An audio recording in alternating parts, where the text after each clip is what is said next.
Ali, I'm going to start with you. It sounds like the playlist was full of the greatest hits. What can you tell us about that and the results of the CPAC straw poll?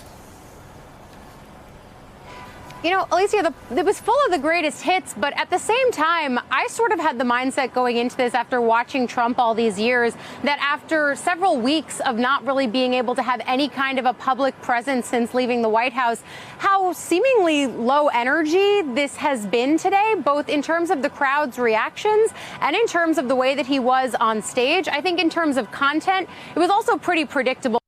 I did notice a few glaring differences between the remarks that I was told were prepared and the concepts that he brought up here. Chief among them, I was looking to see the way that he would handle the results of the 2020 election. And lo and behold, he continued to repeatedly revive the false claims that really deny the reality of what happened in 2020. The reason that's a departure from what we expected here was that this whole conference has been based on repeated panels about election protection and election security. You look at the CPAC straw poll, and over 90% of people feel like the election results were not free and fair in 2020. That's the result of repeated disinformation about what happened in 2020. Trump stayed on message insofar as he advocated for election reform, basically things throughout the states that would be codified that would make voting harder for Americans compared to what it was in 2020. At the same time, though, he went further than that to fully revive the claims that he believes that Democrats cheated and that he actually won the election in 2020. Going a little bit deeper, though, there's some interesting trend lines in that CPAC straw poll. Trump won, unsurprising. At the same time, though, only 55% of people said that they wanted him to win the Republican primary in that hypothetical Republican primary matchup. The reason that's surprising is this is literally an event that was made in Trump's image. People were joking about it being called T-PAC for Trump PAC. There was also a gold-hued statue here that was made in Trump's likeness. And even going a little bit deeper, it seems like his ideas are popular here, but maybe not so much his persona. 95% of the folks inside this self-selecting group of conservatives say they want the party to continue to lean into Trump's ideas, but only 68% of people say explicitly that they want Trump himself to run again. Heard what Ali just said there, the results of that poll. 68% of attendees saying that they want the former president to run again, but 95% saying they want the Republican Party to continue to push his ideas. What does that say to you about the state of the party? Alicia, I have to agree with Ali. I think what struck me most from the speech is how old and tired it seemed. Donald Trump looked old and tired, and certainly the message was old and tired. And I've been getting feedback from some Trump Republicans, and they are saying the same things. This seems to be like a TV reality show that people are really starting to get tired of. Now, still, we have to take into account, we have to accept that Donald Trump continues to be the main current, the most powerful force inside the Republican Party. But it's pretty clear after watching this speech today that Donald Trump peaked some months ago and that he's on the decline. What he does over the coming weeks and months to try to reverse that trend, to make sure the attention stays on him and not on Joe Biden and even other Republicans, will be very interesting. But I agree with Ali. The energy that we're used to seeing from these Trump events, the rallies that we watched over the years, that's just not there. Carlos, I have to ask you, since you are almost taunting me with that beautiful Florida fauna behind you, does it tell you anything that Florida's Governor Ron DeSantis comes in second in that straw poll? I mean, is that just bias based on the fact that this is being held in Orlando, or is he really someone that you think people who are there see as a real contender? Look, Alicia, Governor DeSantis has gotten high marks in the state of Florida among Republicans for his handling of the pandemic. In addition to that, he's done other things that have gotten a lot less attention, but he has dedicated record levels of funding in our budget to environmental programs. So he seems to be taking care of his Republican base while also reaching out to moderate Democrats and some independents. However, even he has to note that as popular as he is among Florida Republicans, Donald Trump is still more popular. So tonight, as we analyze and process everything that's happened at CPAC, we have to understand those two things, that yes, Donald Trump is on the decline, but that he is still the most powerful force in the Republican Party. He still defines the Republican Party. McKay, House Minority Leader Kevin McCarthy and Congresswoman Liz Cheney had this very awkward exchange when asked if Trump should have spoken this weekend. Take a listen. Do you believe President Trump should be speaking, or former President Trump should be speaking at CPAC this weekend? Yes, he should. Congresswoman Cheney? That's up to CPAC. I've been clear in my views about President Trump and the extent to which following January 6th, I don't believe that he should be playing a role in the future of the party or the country.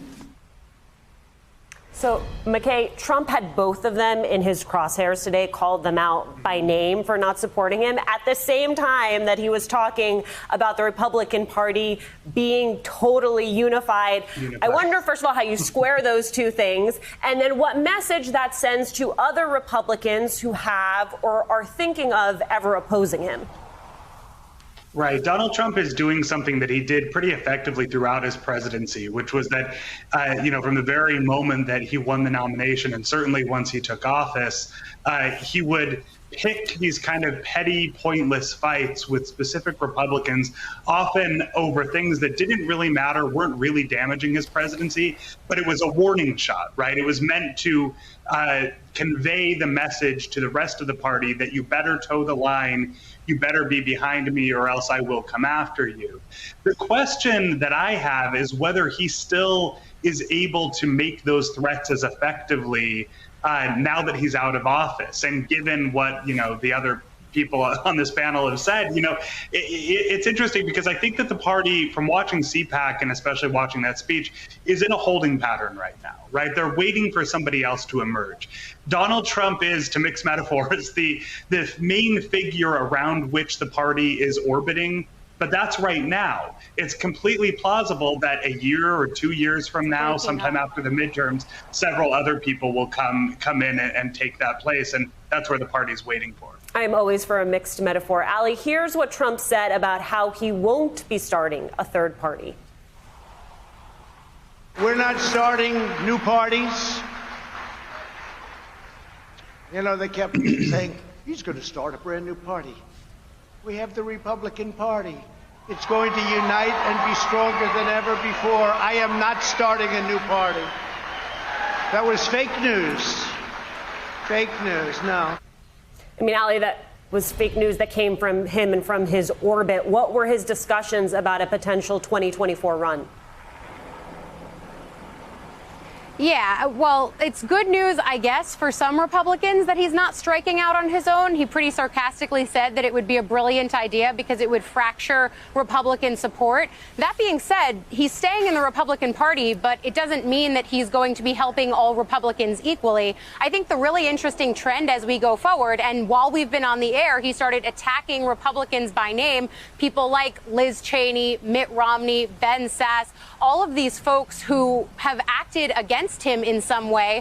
It's a continuation of what we saw while he was in the White House. If you're not with him, you're against him. Doesn't matter if you have an R next to your name. Where that becomes important, though, is when people like Rick Scott and others who are responsible with taking back the majority in the Senate, McCarthy said he's bullish about taking back the majority in the House.